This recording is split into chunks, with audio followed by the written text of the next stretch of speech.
Hi everyone, Surface to Nerd, and today I'm gonna be going over this because it was asked for. I wasn't really gonna do it just because I was wanting to get some more things before I did this video. But this is a work in progress for my SOG stuff. I did a lot of holes. There will eventually probably not be so many holes. There's a couple things I do need to get. And I'll talk about that. So this is SOG, or MACVSOG, Military Assistance Command Vietnam Studies and Observations Group. We portray Recon Team Texans. It's not, they weren't, anyways. I'm a Grenadier. However, if you look at photos, for the time frame we do 69 to 70. All the Grenadiers were technically indigenous, but it's okay. So yeah. So I'm going to be going over what I have so far, what I need, a bit of the history of SOG. So if you don't know what SOG is, although I think most people do, SOG was the actual kind of like observation, like actual recon and militarized and combat version of the entirety of MACV-SOG. MACV is kind of more of the like assisting the high command and ordering stuff like that. So yeah, so the MACV-SOG is a special forces unit. They were highly not co-op. That's not what I meant to say. They were highly secretive. Their missions were extremely secret, and the files weren't released until only about like 10 years ago or so. So they were very, very quiet about what they did. They would go over the border in Laos and Cambodia when they weren't supposed to. They would go on the Ho Chi Minh Trail, and they did some absolutely crazy missions. 100% casualty rate, which meant everyone in SOG had been injured at least once, although most times they were injured more than once unless they died. These were some tough men, very brave men, and it is extraordinary to learn about all the missions they did, just the heroics and the absolute craziness that was these missions. Roy Benavides, he's a really good example. His story is absolutely amazing. But anyways, yeah, so the group I'm a part of for this, we haven't done anything really in a lot. That's kind of why I don't have much for it. But it's still a cool uniform, and I do plan on finishing it, hopefully sometime soon. I just am very recently almost done with Texas Rev, which I was wanting to do a video on today, but I ran out of time. But I will be doing a video on that because I have actually gotten a lot really quickly, and it's been really nice. Anyways, it's off topic. But hopefully you should be getting this, and First ID Alert is going to be my two next impressions after I finish up Texas Rev. So, let's get into the actual equipment. So we have standard third pattern jungle fatigue set. That's what they wore.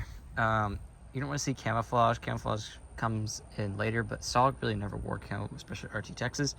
What they did do though was they would take these third patterns and spray paint them, as you can see, with a blackish brown spray paint and a vine pattern for camouflage. As you can see, the uniform itself is blank, no tapes, no nothing. They don't want to be traced back to the US at all, so some RTs would spray paint their equipment. RT Texas didn't. Some did, but not all. So that's why I have it the way I do. But yeah, so we have trousers and our pants and shirt. Pretty basic stuff. I do love the look of it though, and I think it's really cool. The spray painted look, chef's kiss. I mean, my third pattern jungle boots. These were the most common jungle boots. I mean, everyone's gonna have these, even SOG.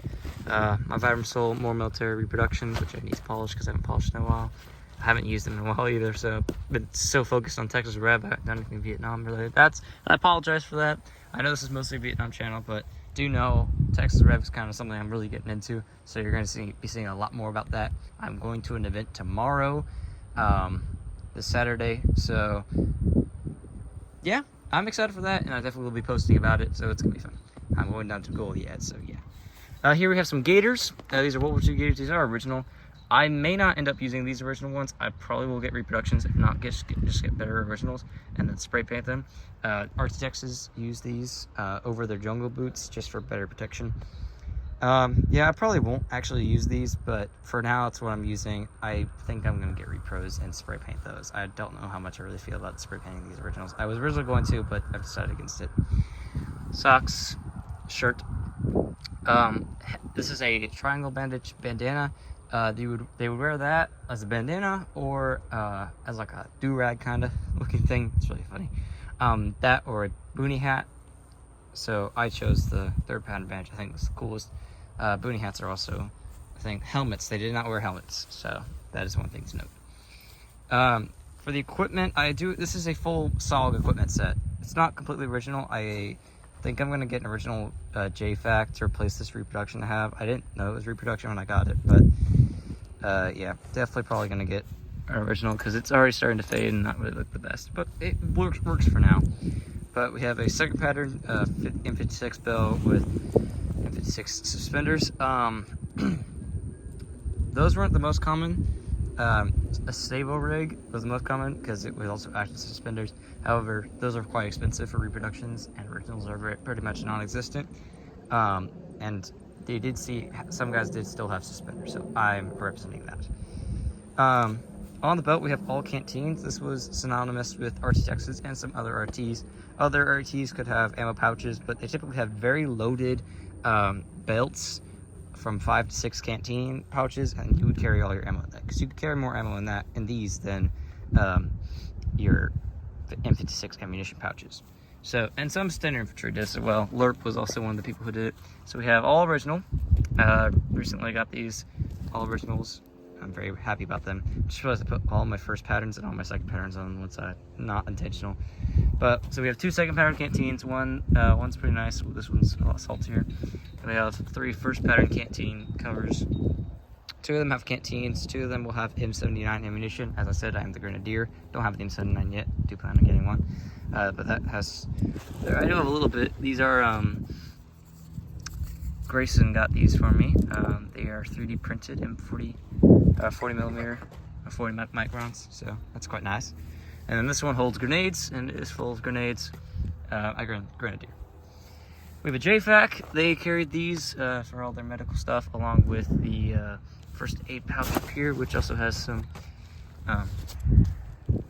bandages. Then we have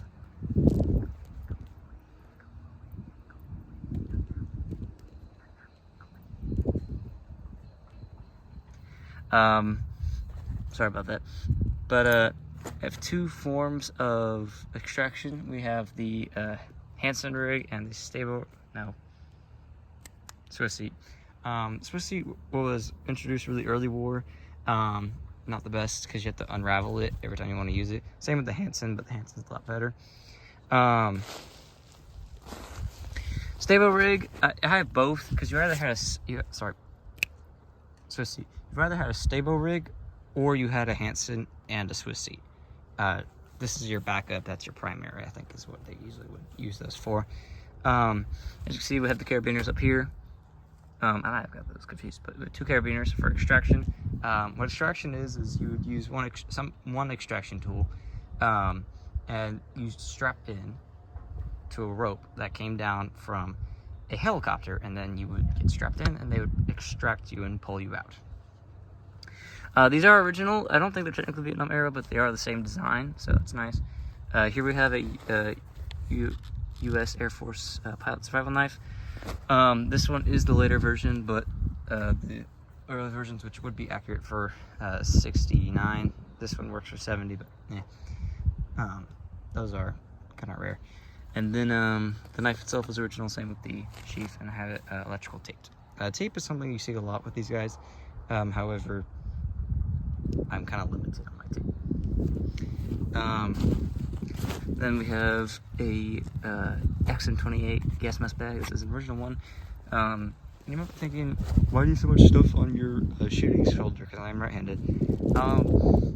Technically, yeah, I probably should move that over and find a better spot for the first aid pouch, but I really don't have anywhere else to put them. And I can still shoulder pretty well with it, so it's not that bad. Then we have a 1911 holster. I don't have my airsoft 1911. I don't know where it is. I lost it somewhere. My neighbor might have it. Who knows? But as a Grenadier, I have a 1911 as a sidearm. Does say US on it, but you guys can see that. And then for the rucksack, this is an Amazon Rothko rucksack that my squad leader altered to make it look like a CISO, so it's a fake CISO, not even really an actual reproduction CISO, but it works. Kind of just, yeah. And then I have an M18 Claymore bag on there. It's the early type. It's a reproduction from WIP by Scory, but yeah, so that's on there.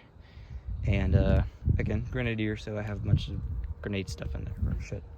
Anyways, that's about it for this video. Thank you for watching, and let's get on to see. Sorry, let's go see what it looks like on me.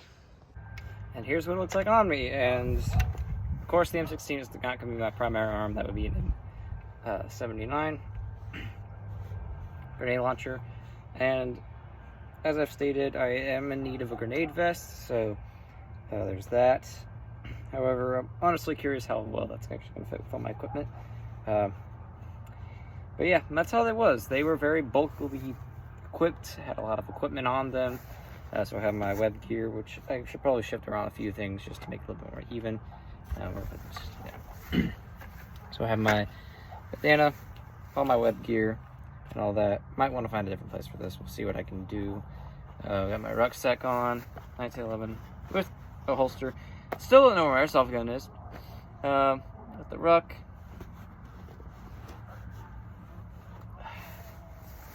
With the Claymore bag, and I got my jungle fatigues with gaiters, and I definitely am going to replace these. They're starting to rip. They are originals, so yeah, my jungle boots. But yeah, definitely going to replace the gaiters with reproductions when I can, and then spray paint them, of course. As I said, equipment won't get spray painted, but everything else will. That's what I lost. But yeah. It's a really cool kit, and I'm excited to start finishing this out. The group I do it with, we actually haven't done an event at all, and I don't know when we're going to do an event, but hopefully sometime soon. But yeah, anyways, thank you for watching, and I'll see you next time.